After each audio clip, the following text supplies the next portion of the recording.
आयशा, मेरी बेटी, मेरी जिंदगी का वो खजाना जिसने मुझे हंसने का मतलब सिखाया। चलो आओ कुछ बातें करते हैं मेरी जान। पापा,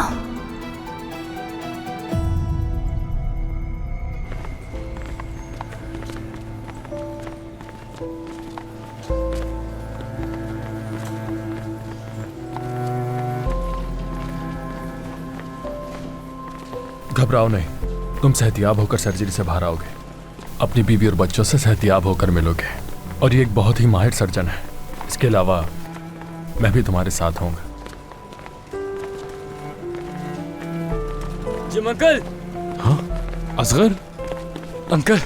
असगर बेटा, तुम क्या कर रहे हो यहाँ? अंकल ऐसा मत करें, अपने घर वालों को बताए बगैर ऐसा मत करें। बिल्कुल नहीं, मैं आपके आगे हाथ जोड़ता हूँ, उन्हें बताए बगैर कुछ मत कीजिएगा। कुछ भरोसा नहीं, सर्जरी के बाद पता नहीं क्या हो जाए। मेरी बात सुनो, मैं ऐसा हरगिज नहीं कर सकता असगर, और ना ही मुझ में इतनी हिम्मत है कि मैं उनसे कह सकूं कि सर्जरी के होने के बाद मर भी सकता हूं मैं। अंकल प्लीज बात मान लें, मैं भी अपने घर वालों को आखिरी अलविदा नहीं कर सका था। आखिरी बार मेरे बाबा का फोन आया था, मगर मेरी मसरूफियात की वजह से मैं उनसे ठीक से बात भी नहीं कर सका था।